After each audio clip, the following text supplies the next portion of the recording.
বিসমিল্লাহির রহমানির রহিম। আমি আজ সমাধান করব নবম ও দশম শ্রেণীর SSC general math Dhaka board 2023-এর 10 নম্বর সৃজনশীল অঙ্ক। 10 নম্বর সৃজনশীল অঙ্কটি এসেছে পরিসংখ্যান অধ্যায় থেকে। তাহলে 10 নম্বর সৃজনশীল অঙ্কে উদ্দীপকের শ্রেণীব্যাপ্তি দেওয়া রয়েছে এগুলো, আর গণসংখ্যা এই ক নম্বরে বলেছে এই উপাত্ত সমূহের আলোকে মধ্যক নির্ণয় করো, প্রদত্ত সারণী হতে সংক্ষিপ্ত পদ্ধতিতে গড় নির্ণয় করো, বর্ণনা সহ প্রদত্ত উপাত্তের গণসংখ্যা বহুভুজ অঙ্কন করো। আমরা ধারাবাহিকভাবে অঙ্কটির সমাধান করব। 10-এর ক নম্বর অঙ্কের সমাধান। উপাত্ত থেকে যদি কখনো মধ্যক নির্ণয় করতে বলে তাহলে উপাত্তগুলোকে সর্বপ্রথম ছোট থেকে বড় ক্রম অনুসারে সাজিয়ে নিতে হবে। তাহলে 10-এর ক নম্বরে আমরা লিখছি উপাত্তগুলোকে ছোট থেকে বড় ক্রম অনুসারে সাজিয়ে পাই। তাহলে এই যে আমরা এখানে ছোট থেকে বড় ক্রমে সাজিয়ে দিছি। এখানে n সমান উপাত্তের সংখ্যা, তাহলে এখানে উপাত্তের সংখ্যা আছে 10টা, যা জোড় সংখ্যা। এবার মধ্যক সমান n/2 তম পদ প্লাস n/2 তম পদের সাথে জোড়ের ক্ষেত্রে আরেকটা 1 যোগ করতে হবে। তাহলে এখানে n/2 তম পদের মান আমরা এখানে যা পাবো তার সাথে আর এক পদ নিয়ে নিতে হবে জোড়ের বেলায়। তাহলে n/2 প্লাস 1 তম পদ এখানে যোগ দিছি, মানে সমষ্টি হয়ে গেছে। আর এই যে ভাগ 2, তাহলে n এর মান হচ্ছে 10, এই যে 10/2 তম পদ প্লাস n এর মান 10/2 যোগ হচ্ছে 1 তম পদ, এই যে ভাগ হচ্ছে 2, ভাগ এখানে 2 দিয়ে দিলাম। এবার 10-এর অর্ধেক হচ্ছে 5 তম পদ, 10-এর অর্ধেক 5 আর 1 কত 6 তম পদ, ভাগ হচ্ছে এই যে 2। এবার 5 তম পদ ও 6 তম পদের সমষ্টিকে 2 দিয়ে ভাগ দিলে আমরা মধ্যক পেয়ে যাব। তাহলে এখানে 5 তম পদ ও 6 তম পদ আমরা পেয়ে গেলাম। এবার 5 তম পদটা আমরা কিভাবে বুঝবো, 6 তম পদ কিভাবে বুঝবো? এখান থেকে এই যে ছোট থেকে বড় ক্রমে সাজানো আছে, এখানে এই যে 1 2 3 4 5 6, এটা হচ্ছে 6 তম পদ আর এটা হচ্ছে 5 তম পদ। তাহলে এই 5 তম আর এই 6 তম যোগ করে 2 দিয়ে ভাগ দিলে আমরা নির্ণয় মধ্যক পেয়ে যাব। তাহলে আমরা 5 নম্বর পদ পেয়েছি 26 যোগ 6 তম পদ পেয়েছি 27। তাহলে 26 যোগ 27 হয়েছে 53। এবার 53কে এই 2 দিয়ে ভাগ দিলে 26.5, এটাই হচ্ছে উপাত্তগুলোর মধ্যক। যদি বিকল্প একটা পদ্ধতি আছে অত্যন্ত সহজ, সে পদ্ধতিটাও আমি একটু দেখাই দিই। যে কোনো পদ্ধতিতে যদি আমি মধ্যক নির্ণয় করি তাহলে উপাত্তগুলোকে ছোট থেকে বড় ক্রমে সাজাতে হবে। তাহলে বিকল্প পদ্ধতিটা হচ্ছে বিকল্প নিয়ম, উপাত্তগুলোকে ছোট থেকে বড় ক্রমে সাজিয়ে পাই। তাহলে ছোট থেকে বড় এই যে সাজাইছি, সাজানোর পরে যেহেতু উপাত্তের সংখ্যা জোড়, তাহলে হাতে তুলে নিতে হবে 2টি সংখ্যা। কোন 2টি সেটা কিন্তু নির্দিষ্ট না। তাহলে এখানে 10টা উপাত্ত আছে, ছোট থেকে বড় সাজানোর আগেও 10টা, পরেও 10টা। তাহলে এই 10টা উপাত্তগুলোর মধ্যে আমি সরিয়ে রাখছি হচ্ছে 2টা। তাহলে 10-এর থেকে 2 সরালে থাকে 8টা। এবার এই 8কে সমান 2 ভাগে বিভক্ত করে 2 পাশ থেকে কাটিয়ে দিতে হবে। দিলে মাঝখানে যে দুটো আমি সরিয়ে রাখছি সেই দুটো কিন্তু কাটা যাবে না, সেই দুটো থেকে যাবে। তাহলে আমরা এখানে 1 2 3 4 চারটে কাটিয়ে দিয়েছি, ডানি থেকে 1 2 3 4 চারটে কাটিয়ে দিয়েছি। মাঝখানে আমি যে দুটো সরাই রাখছি 26 27, সেটা পেয়ে গেছি। এখন আমরা এখানে কিন্তু লিখে দিতে পারি, অতএব মধ্যক ইকুয়াল টু এই যে দুটো সরাই রাখছি, জোড়ের ক্ষেত্রে দুটো সরিয়ে রাখতে হবে, বেজোড়ের ক্ষেত্রে একটি সরিয়ে রাখতে হবে। এবার জোড়ের ক্ষেত্রে 2টি সরানোর পরে যে কয়টা থাকবে সেটাকে সমান 2 ভাগে বিভক্ত করে উভয় পাশ থেকে কেটে দিতে হবে। এবার মাঝখানে যেটা থাকবে ওই দুটো যোগ করে 2 দিয়ে ভাগ দিলে উপাত্ত থেকে মধ্যক বের হয়ে যাবে। তাহলে অর্থাৎ মধ্যক সমান 26 যোগ 27 ভাগ হচ্ছে 2, 26 আর 27 যোগ করলে 53 ভাগ 2। তাহলে এখানে 53-এর অর্ধেক হচ্ছে 26.5, এটা হচ্ছে মধ্যক। এই সিস্টেমে করলেও কিন্তু হয়ে যাবে এখানে অ্যান্সার। তবে আমি বোঝার সুবিধার্থে এখানে কিছু তথ্য দিয়ে দিছি। বিশেষ দ্রষ্টব্য, উপাত্তের সংখ্যা জোড় হলে সরিয়ে রাখতে হবে দুইটি সংখ্যা, আর বাকি সংখ্যা সমান দুই ভাগে ভাগ করে উভয় পাশ থেকে কেটে দিতে হবে। তাহলে কেটে দেবো, মাঝখানে ওই দুইটি থেকে যাবে। আর যদি উপাত্তের সংখ্যা বিজোড় হয় তাহলে সরিয়ে রাখতে হবে একটি সংখ্যা, আর বাকি সংখ্যা দুই ভাগে ভাগ করে উভয় পাশ থেকে কেটে উভয় পাশ থেকে কেটে দিতে হবে। তাহলে যদি বেজোড় হয় তাহলে সরিয়ে রাখবো আমরা একটা, উপাত্তের সংখ্যা বেজোড় হলে সরিয়ে রাখবো একটা। আর তাহলে বাকি যে সংখ্যাগুলো থাকবে সেটা যদি সমান দুই ভাগে বিভক্ত করে আমরা কেটে দিই, তাহলে যেটা আমি সরিয়ে রাখছি সেটাই হচ্ছে নির্ণয়ের মধ্যক হবে। আমি আবারও বলি, উপাত্তের সংখ্যা যদি জোড় হয় তাহলে হাতে রাখতে হবে দুইটি, আর বাকি যে উপাত্ত থাকবে সমান দুই ভাগে বিভক্ত করে কেটে দিতে হবে। যে দুটি সরিয়ে রাখছি সেই দুটো কিন্তু কাটা যাবে না, সেই দুটো বাদ দিয়েই কাটা পড়ে যাবে। তখন ওই মাঝখানের ওই দুটোকে যদি আমি যোগ করে দুই দিয়ে ভাগ দিই তাহলে মধ্যক বের হয়ে যাবে। যদি উপাত্তের সংখ্যা বিজোড় হয় তাহলে সরিয়ে রাখতে হবে একটি, বাকিগুলো সমান দুই ভাগে বিভক্ত করে কেটে দিতে হবে, সেগুলো বাদ হয়ে যাবে। আর যেটা আমি সরিয়ে রাখছি সেটাই হবে বেজোড়ের ক্ষেত্রে মধ্যক। মধ্যকের দুইটা পদ্ধতি আমরা এখানে শিখলাম। এবার আমরা পরবর্তী অঙ্কের সমাধান করব। খ নম্বর অঙ্কে বলেছে প্রদত্ত সারণী হতে সংক্ষিপ্ত পদ্ধতিতে গড় নির্ণয় করো। আমরা উপরে লিখে নিছি প্রদত্ত সারণী হতে সংক্ষিপ্ত পদ্ধতিতে গড় নির্ণয় করা হলো। তাহলে সারণী আগে তৈরি করতে হবে। সংক্ষিপ্ত পদ্ধতিতে গড় নির্ণয় করতে হলে আমার কিন্তু সারণী তৈরি করতে হবে। সর্বপ্রথম শ্রেণীব্যাপ্তি, তারপরে মধ্যমান বা মধ্য বিন্দু, গণসংখ্যা, ধাপ বিচ্যুতি অথবা বিচ্যুতি সংখ্যা, তারপরে হচ্ছে গণসংখ্যা গুণ বিচ্যুতি সংখ্যা, এটা দিয়ে দিতে হবে। এখন আমরা লিখে নিই। আর শ্রেণী ব্যাপ্তি আর গণসংখ্যা তো অলরেডি উদ্দীপকে দেওয়া থাকবে। এই যে এখানে শ্রেণী ব্যাপ্তি দিছি, মধ্যমান দিছি, এই দুটো আগে দেখাইনি, শ্রেণী ব্যাপ্তি মধ্যমান। এই শ্রেণী ব্যাপ্তি গুলো কিন্তু আমরা এখানে সুন্দর করে উদ্দীপক থেকে বসাই নিছি। এবার এখানে মধ্যমান বের করছি। মধ্যমান হচ্ছে এটা আর এটা যোগ দিতে হবে, নিম্নসীমা উচ্চসীমা দুটো যোগ করে 2 দিয়ে ভাগ দিলে 30.5 হবে, এটার এটা যোগ করে 2 দিয়ে ভাগ দিলে 40.5 হবে। প্রতিটা নিম্নসীমা উচ্চসীমা যোগ করে যদি 2 দিয়ে ভাগ দিই তাহলে এটা বের হয়ে আসবে, কোনো সমস্যা নেই, এটা বের হয়ে আসবে। মধ্যমান আমরা বের করে ফেললাম। আর এখানে কিন্তু গণসংখ্যা দেওয়া রয়েছে। গণসংখ্যা গণসংখ্যা কিন্তু উদ্দীপকে দেওয়া ছিল 6, 11, 17, 21, 9, 6। এখানে সংক্ষিপ্ত পদ্ধতিতে গড়ের ক্ষেত্রে আমাদের মনে রাখতে হবে সর্বোচ্চ গণসংখ্যা যেটা সেই বরাবর যে মধ্যবিন্দুটা ওইটা হচ্ছে এর মান। আমরা এই যে তীর চিহ্ন দিয়ে এ চিহ্নিত করে রাখছি।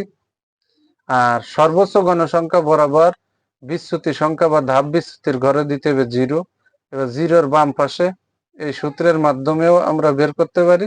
আবার সংক্ষেপে 0-র বামে -1, -2, -3 যত ঘর ততবার দিতে থাকতে হবে।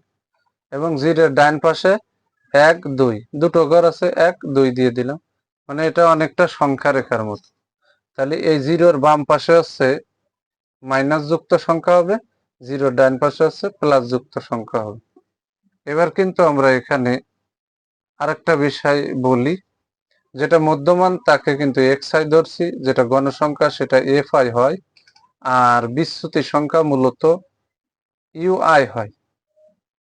ধাপ বিচ্যুতি বা বিচ্যুতি সংখ্যা ui হয়।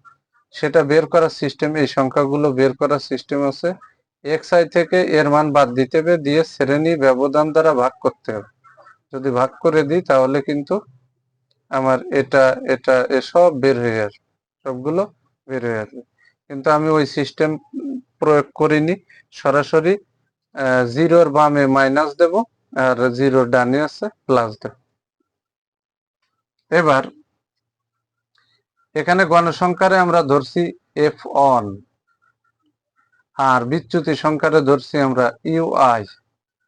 তাহলে এখানে কিন্তু আমরা লিখে দিছি এফআই গুণ ইউআই। তাহলে এখানে গণসংখ্যা 6, বিচ্যুতি সংখ্যা 3, এর আগে মাইনাস এর আগে প্লাস, প্লাসে মাইনাসে মাইনাস, 3 6 18, এর আগে প্লাস এর আগে মাইনাস, প্লাসে মাইনাসে মাইনাস, 11 দুগুণী 22, এর আগে প্লাস এর আগে মাইনাস, প্লাসে মাইনাসে মাইনাস, 17 কে 17, 21 এর আগে প্লাস 0, তাহলে 21 শূন্য শূন্য, 9 কে 9, 6 দুগুণী 12। এবার গণসংখ্যার সমষ্টি হচ্ছে এই যে 6 11 17 21 9 6, এগুলো যোগ করলে হবে n সমান 70। এবার আমরা এখানে কি করছি, এখানে কিন্তু সিস্টেম আছে সামেশন, মানে এগুলো হচ্ছে গুণফল, এগুলো হচ্ছে গুণফল, প্রতিটার হচ্ছে গুণফল, এফ আই ইউ আর গুণফল, এখানে সামেশন, এগুলো এখানে সমষ্টি বের করব। তাহলে summation F I U I equal to, তাহলে আমরা প্লাস যুক্ত সংখ্যাগুলো যোগ করব আর মাইনাস যুক্ত সংখ্যাগুলো আমরা বাদ দিতে দিতে যাব। ক্যালকুলেটরের স্ক্রিনে যেটা হবে সেটা এখানে বসাবো। তাহলে আমরা এখানে দেখছি প্লাস যুক্ত সংখ্যা ছোট আর মাইনাস যুক্ত সংখ্যা বড়, এই কারণে এখানে মাইনাস 36 হয়েছে। তাহলে আমরা এখানে summation F I U I এর মান পেয়ে গেলাম -36। এখন আমরা সংক্ষিপ্ত পদ্ধতিতে গড় নির্ণয়ের সূত্র লিখব। সংক্ষিপ্ত পদ্ধতিতে গড় নির্ণয়ের সূত্র, তাহলে এখানে আমরা লিখে দিছি অতএব, এই যে অতএব সংক্ষিপ্ত গড় ইকুয়াল টু এ প্লাস, এটা হচ্ছে সূত্র, এটা সংক্ষিপ্ত পদ্ধতিতে গড় নির্ণয়ের সূত্র। তাহলে A plus summation F I U I by N গুণ এইচ। এবার এর মান হচ্ছে 60.5, আমরা উদ্দীপকে এ দ্বারা চিহ্নিত করছি, plus summation F I you এর মান হচ্ছে -36 আর এন এর মান হচ্ছে 70 গুণ হচ্ছে এইচ এর মান 10, এইচ দ্বারা শ্রেণী ব্যবধান বোঝায়। তার মানে 26 থেকে 35, 36 থেকে 45, যদি আমি এখানে সংখ্যা গণনা করি, ব্যবধান নির্ণয় করি, তাহলে আমরা 10 পাবো। তাহলে দিয়ে দিলাম আমরা মান যা দরকার মানগুলো বসাই দিলাম। এবারে যে সমান দিয়ে 60.5, এই যে প্লাস দিলাম, তাহলে এর আগে মাইনাস এর আগে প্লাস, প্লাসে মাইনাসে মাইনাস, 36 গুণ 10 360 ভাগ হচ্ছে 70। এই যে এখানে আমি আবারও বলি, এর আগে মাইনাস এর আগে প্লাস, প্লাসে মাইনাসে মাইনাস, 36 গুণ 10 360 আর এই ভাগ আছে 70। এখানে কিন্তু 60.5, এই যে প্লাস এই যে মাইনাস, প্লাসে মাইনাসে মাইনাস, তাহলে এখানে পেলাম 360 ভাগ 70। এবার 60.5 মাইনাস 360 কে যদি 70 ভাগ করি বা 70 দিয়ে ভাগ করি, তাহলে 5.14 হবে। পয়েন্টের পরে 2 দশমিক নিয়ে নিলাম। তাহলে এখানে 60.5 এর থেকে যদি 5.14 আমি মাইনাস করি, তাহলে পাবো 55.36, প্রায় অ্যান্সার। এটা হচ্ছে সংক্ষিপ্ত পদ্ধতিতে গড় নির্ণয়ের অ্যান্সার। এখানে গড়ের উত্তর হচ্ছে 55.36। এবার আমরা বর্ণনা সহ প্রদত্ত উপাত্তের গণসংখ্যা বহুভুজ অঙ্কন করব। এখন আমরা গ নম্বর অঙ্কের সমাধান করব। গ নম্বর অঙ্কের সমাধান করতে হলে সর্বপ্রথম যেহেতু গণসংখ্যা বহুভুজ বলেছে, তাহলে উপরে হেডলাইনে লিখে নেব, দাগ নম্বর দিয়ে গ নম্বর দিয়ে লিখে নেব গণসংখ্যা বহুভুজ অঙ্কনের সারণী নিম্নরূপ। এই যে আমরা গ নম্বর দিয়ে লিখে নিছি গণসংখ্যা বহুভুজ অঙ্কনের সারণী নিম্নরূপ। তাহলে এই যে আমরা গণসংখ্যা বহুভুজ অঙ্কন করতে হলে আমরা করব শ্রেণীব্যাপ্তি, মধ্যমান বা মধ্যবিন্দু আর গণসংখ্যা। শ্রেণীব্যাপ্তি আর গণসংখ্যা তো দেওয়া আছে, আমরা মধ্যমানের ভিত্তিতে গণসংখ্যা বহুভুজ অঙ্কন করব। তাহলে আমরা যদি এখানে এই যে শ্রেণীব্যাপ্তি, মধ্যমান বা মধ্যবিন্দু, এখানে গণসংখ্যা দিছি, গণসংখ্যাগুলো তো আমি প্রশ্ন থেকে দেখেই লিখে দিছি, এখানে প্রশ্ন থেকে দেখে লিখে দিছি, শ্রেণীব্যাপ্তিও প্রশ্ন থেকে দেখে লিখে দিছি। আর এখানে কিন্তু মধ্যমান বের করার সিস্টেম আমি মধ্যকের বেলায় দেখাইছি, সংক্ষিপ্ত পদ্ধতিতে গড়ের বেলায় দেখাইছি। এখানে 26 যোগ 35 ভাগ হচ্ছে 2, মধ্যমান বেরোবে। তাহলে প্রতিটার মধ্যমান আমরা এখানে বের করে নিলাম এই প্রসেসে। প্রতিটা শ্রেণীব্যাপ্তির নিম্নসীমা উচ্চ সীমা যোগ করে আমরা কিন্তু 2 দিয়ে ভাগ দিয়ে মধ্যমান নির্ণয় করে নিছি। এবার এখানে কিন্তু অঙ্কনের আগে কিছু কথা লিখে নিতে হবে। এই যে এখানে লিখে নিছি ছক কাগজে x অক্ষ বরাবর শ্রেণী ব্যাপ্তির মধ্যমান ও y অক্ষ, এই যে y অক্ষ বরাবর গণসংখ্যা ধরা হয়েছে, এটা লিখে নিলাম। এবার পরবর্তীতে লিখছি ছক কাগজে ক্ষুদ্রতম বর্গের, এই যে ছক কাগজে ক্ষুদ্রতম বর্গের প্রতি, এখানে লিখছি প্রতি এক ঘর সমান 1 একক ধরে, এই যে এখানে গণসংখ্যা বহুভুজ অঙ্কন, এই যে এখানে করা হলো, লিখে দিছি দিয়ে দাঁড়ি x অক্ষ 0 থেকে, এই যে এখানে একটা বিষয় খেয়াল করতে হবে, এই যে 0 থেকে 20.5 পর্যন্ত আছে বোঝাতে এই যে এখানে লিখে দিছি ভাঙ্গা চিহ্ন ব্যবহার করা হয়েছে। এখানে যদি কেউ ইচ্ছা করে ভাঙ্গা চিহ্ন না দিয়ে ছেদ চিহ্ন দেবে তাও কিন্তু হবে। এখন আমার প্রশ্ন হলো এই 20.5 আমরা কোথায় পেলাম? কারণ এখানে মধ্যমানের ভিতরে তো 20.5 নেই, সেটা একটু বুঝাই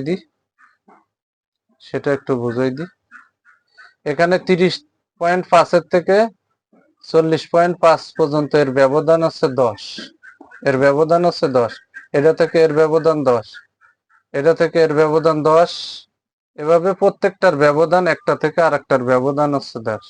তাহলে আমি যদি এখানে এই অংশ থেকে আমি 6 ঘর অঙ্কনের বেলায় আমার প্রয়োজন, কিন্তু এখানে ভাঙ্গা চিহ্নের জন্য আরেকটা সংখ্যার প্রয়োজন, তাহলে আমরা কি করব 30.5 থেকে যদি 40.5 এর ব্যবধান 10 হয়, তাহলে এখানে কিন্তু আমরা 30.5 এর থেকে 10 মাইনাস করব, তাহলে থাকে কত 20.5। এখানে কিন্তু সেই 20.5 হয়েছে, সেই 20.5 হচ্ছে এই। এবার উচ্চ সীমায়ের বেলায় অঙ্কনের বেলায়ও কিন্তু আমার এখানে যে 80.5 আছে, 80.5 আছে, এর সাথে আবার ডানির কোনো কিছু যদি বের করতে হয় তাহলে ওই ব্যবধান 10 আবার যোগ করতে হবে, দিলে হবে 90.5। তাহলে মধ্যমান যত সংখ্যা আছে তার প্রথমটার মধ্যমান থেকে আমরা যদি 10 মাইনাস করি, পূর্বের মধ্যমান বের হয়ে যাবে, পূর্বের শ্রেণীব্যাপ্তির মধ্যমান বের হয়ে যাবে। আর ওই মধ্যমানটা কেন বের করব? ওই মধ্যমানটা বের করব আমরা ভাঙ্গা চিহ্ন ব্যবহার করার জন্য বা ছেদ চিহ্ন ব্যবহার করার জন্য। গণসংখ্যা বহুভুজ আয়তলেখ অজীব রেখা বিভিন্ন সারে বিভিন্ন রকম লিখে এটা সমাধান করে, উভয়টাই সঠিক। আমি আমার মতো এখানে সমাধান করে দিচ্ছি। এখন আমি অঙ্কন দেখাবো, এখন আমি অঙ্কন দেখাবো,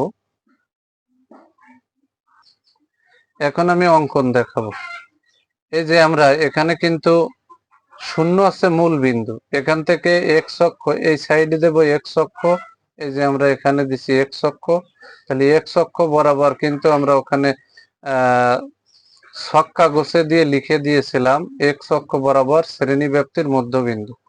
তাহলে আমরা কিন্তু এই যে এই মূল হচ্ছে 30.5 থেকে 10 মাইনাস করছিলাম, করলে 20.5 বের করছিলাম এই ভাঙ্গা চিহ্ন ব্যবহার করার জন্য।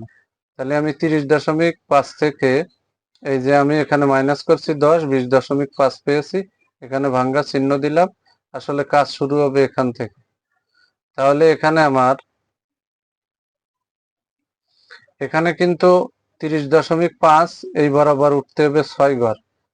আর আরো একটু বিষয়টা ক্লিয়ার করে নি, ওয়াই অক্ষ বরাবর আমরা কিন্তু গণসংখ্যা ধরছি, এই যে ওয়াই অক্ষ বরাবর আমরা গণসংখ্যা ধরছি, এই যে ওয়াই অক্ষ বরাবর গণসংখ্যা, আমরা কিন্তু এই যে গণসংখ্যা ওয়াই অক্ষ বরাবর গণসংখ্যার ঘর, মানে উপরে যেই দিক উঠবো ওটা হচ্ছে গণসংখ্যার ঘর বাইরে উঠবো, আর যেই স্থান থেকে আমি উঠবো সেটা হচ্ছে মধ্যবিন্দুর পথ ধরে ধরে উঠবো। তাহলে এখানে আমার মধ্যবিন্দু হচ্ছে 30.5, এইবার আবার গণসংখ্যা আছে, এখানে গণসংখ্যা আছে 6, এই যে আমি একটু দেখাই, এখানে গণসংখ্যা আছে কিন্তু 6, এই যে গণসংখ্যা 6 আছে, আমরা ওই বরাবর 6 ঘর উঠবো, ওই বরাবর 6 ঘর উঠে যাব। এই যে আমরা এখানে 30 বরাবর, এই যে এখানে 5 আর 1 6, যেহেতু 5 10 15 প্রতি এক ঘর সমান 1 একক ধরছি। এখানে 40.5 বরাবর আছে, এখানে আমার 11 ঘর, এই যে 11 ঘর উঠছি। এই যে আমি একটু দেখাই নিয়ে আসি, 11, এই যে 11 ঘর উঠছি। তারপরে 50.5 বরাবর আমরা উঠছি হচ্ছে 17 ঘর, কারণ গণসংখ্যায় 17 ঘরই আছে, এই যে 15 16 17 ঘর। তারপরে 60 বরাবর আছে 21 ঘর, তাহলে এই আছে 20, উঠলাম আমরা 21। এবার 70.5 বরাবর আছে আমার 9 ঘর, এই যে 9 উঠছি। 80.5 বরাবর আছে 6 ঘর, আমরা এই যে 6 ঘর দিচ্ছি। এই যে আমরা প্রত্যেকটাই এই ঘর বাইয়ে উঠছি। এই যে 30.5 বরাবর এই 6, 40.5 বরাবর এইটা, 50.5 বরাবর এই 17, এই বরাবর আমি উঠছি 21 ঘর, 70.5 বরাবর 9 ঘর, আর 80.5 বরাবর এই যে 6 ঘর উঠছি। এটা হচ্ছে অঙ্কনের পদ্ধতি। মধ্যবর্তীর রাস্তা ধরে আমরা গণসংখ্যার তলা হিসাব করব, সেই হিসাবে এক এক করে উপরের দিকে উঠবো। তাহলে এখানে আর একটু ফাইনালি দেখাই নিয়ে আসি। আর এই যে 80.5 পর্যন্ত আমরা এই বরাবর উঠছি 6 ঘর, আর এটা দিছি কি জন্য, কারণ এই কোনায় এই ফোটার থেকে এই ফোটা যোগ করব এই কারণে। কারণ এখানে 20.5 থেকে আছে 30, এখান থেকে এটুক 10, এখান থেকে এটুক 10, এখান থেকে এটুক 10, এখান থেকে এটুক 10, এখান থেকে মিলে আবার এখান থেকে এটুক 10 দিয়ে দিছি। তাহলে আমরা এই ফুটা টু ফুটা এবার কি করছি, এই যে এখানে একটু অ্যাঙ্গেল রয়েছে, এই যে এখান থেকে আমরা এই ফুটা যোগ করছি, ফুটা টু ফুটা যোগ করতে করতে আসছি, এসে এই ফুটা পর্যন্ত আসছি। এবার একবারে এই কোনায় যোগ করে দিচ্ছি। তাহলে এটা হচ্ছে গণসংখ্যা বহুভুজ। যেহেতু আমার মোবাইলের স্ক্রিনটা ছোট, একটু দেখানো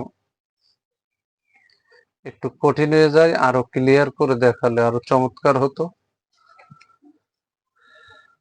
যদি আমার এই ভিডিওটি আপনাদের ভালো লাগে এবং ভিডিওটি একটু কষ্ট করে দেখে যদি কেউ উপকৃত হয়, তাহলে আমার ইউটিউব চ্যানেল টিচিং হোম 90 কে সাবস্ক্রাইব করে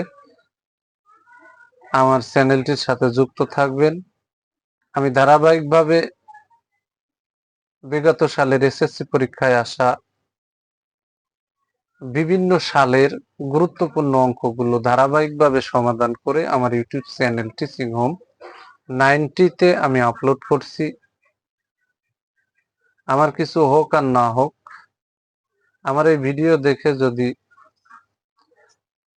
গরিব ছাত্রছাত্রীরা উপকৃত হয়, এক কথায় যারাই দেখবে তারা উপকৃত হবে। তার ভিতরে যারা প্রাইভেট পড়তে পারে না, তারা যদি এই ভিডিওগুলো দেখে, তাহলে অবশ্যই, যেহেতু আমি ধারাবাহিকভাবে ভিডিও আপলোড করি, তারা কিন্তু ধারাবাহিকভাবে ভিডিওগুলো দেখে জেনারেল ম্যাথ এই সাবজেক্টের উপর পরিপূর্ণ প্রস্তুতি নিতে পারবে ইনশাআল্লাহ। সবাইকে জানাই আমার অন্তরের অন্তরস্থল থেকে সালাম। আসসালামু আলাইকুম ওয়া রাহমাতুল্লাহি ওয়া বারাকাতুহু।